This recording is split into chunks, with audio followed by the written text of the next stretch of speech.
Delhi high court के justice Yashwant Verma के घर से नकदी बरामद होने के मामले में एक बड़ा ट्विस्ट आ गया है। खबर यह है कि होली के दिन जस्टिस वर्मा के घर में आग लगी थी। खबरों के मुताबिक दिल्ली फायर सर्विस ने मौके पर पहुंचकर आग पर काबू पा लिया, लेकिन आग बुझाने के दौरान दिल्ली हाईकोर्ट के न्यायाधीश यशवंत वर्मा के घर से ढेर सारी नकदी बरामद हुई। बहुत बवाल मचा, ब्रेकिंग न्यूज और हेडलाइन की बाढ़ आ गई। लेकिन अब जो जानकारी मिल रही है वो बेहद चौंकाने वाली है। जस्टिस वर्मा के घर से कैश बरामद होने की खबर चारों खाने चित्त हो गई है। नमस्कार, मैं हूं राकेश और आप देख रहे हैं पॉइंट ऑफ व्यू।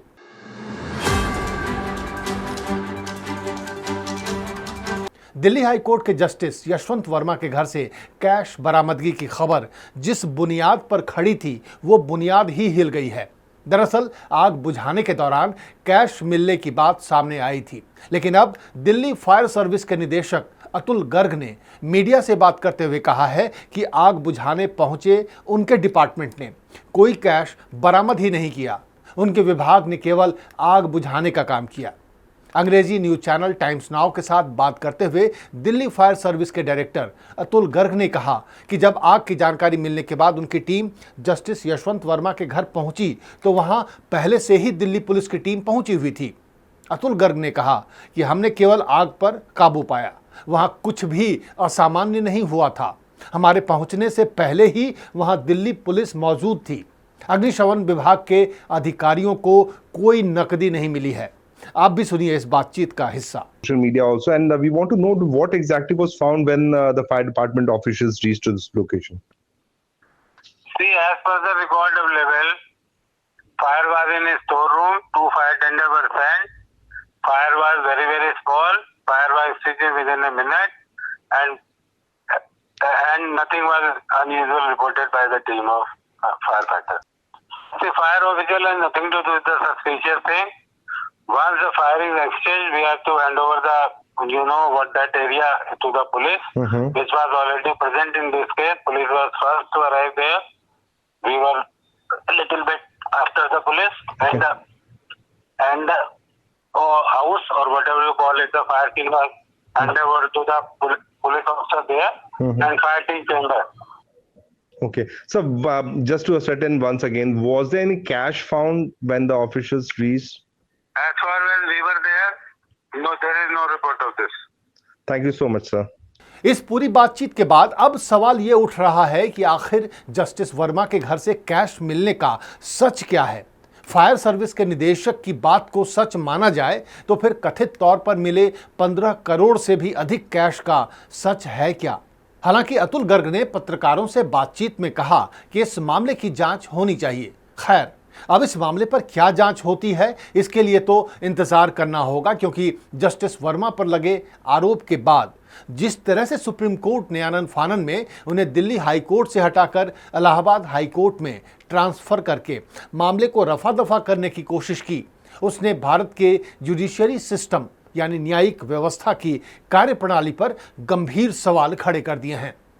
सवाल ये उठता है कि अगर दिल्ली हाई कोर्ट के जस्टिस वर्मा ने कोई गलती नहीं की, अगर उनके घर से करोड़ों रुपए कैश बरामद नहीं हुए, तो फिर उन्हें दिल्ली से इलाहाबाद भेजने की क्या जरूरत है। अभी तो उनका कार्यकाल खत्म भी नहीं हुआ है। कहा जा रहा है कि जस्टिस वर्मा का ट्रांसफर रूटीन प्रोसीजर का हिस्सा है। इसका कैश मामले से कोई लेना देना नहीं है।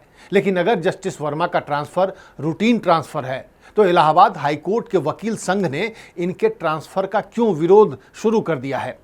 हाल ही में हमने देखा कि उत्तर प्रदेश के ही जौनपुर की महिला जज रीता कौशिक पर एक well qualified engineer Atul Subhash को अपनी जान लेने के लिए उकसाने तक के आरोप लगे। उससे रिश्वत में 50,000 मांगने के आरोप लगे। ये आरोप खुद अतुल सुभाष ने अपने वीडियो में लगाए जो उसने मरने से पहले रिकॉर्ड किया था। इसके बावजूद जज रीता कौशिक के खिलाफ जुडिशियरी ने अब तक क्या कार्रवाई की, इसके बारे में कोई जानकारी कम से कम पब्लिक डोमेन में तो नहीं है।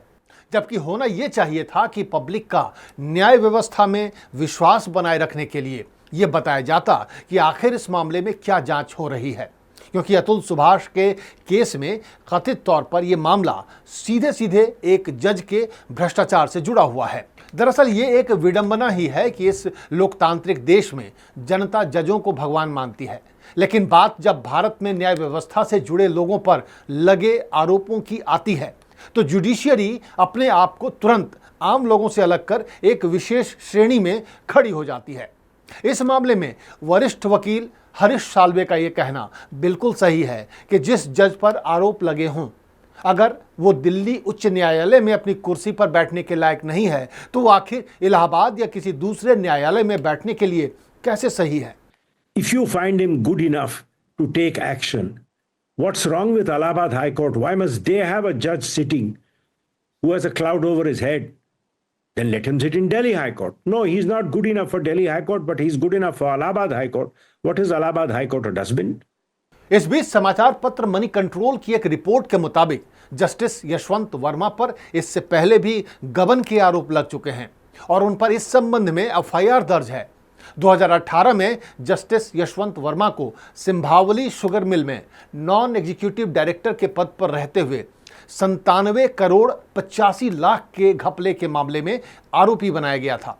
इस मामले में जस्टिस वर्मा आरोपी नंबर 10 के रूप में एफआईआर में दर्ज हैं। फिलहाल सीबीआई इस मामले की जांच कर रही है। यहां सवाल यह उठता है कि आखिर कॉलेजियम सिस्टम क्या कर रहा है जिस पर घोटाले के आरोप लगे हों, जिस पर एफआईआर दर्ज है, जिस केस की जांच सीबीआई कर रही है, वैसे शख्स को कॉलेजियम सिस्टम किसी हाईकोर्ट का जज बनाने के लिए कैसे रिकमेंड कर सकता है। क्या आपको भी लगता है कि जस्टिस वर्मा के घर से कैश मिलने के आरोप की ईडी सीबीआई से जांच होनी चाहिए? क्या आप ये मानते हैं कि इस तरह के आरोप जब जजों पर लगते हैं तो आम जनता के बीच जुडिशियरी की साख घटती है? आप अपनी राय हमें कमेंट कर जरूर बताएं और चैनल को लाइक और सब्सक्राइब करना ना भूलें। नमस्कार।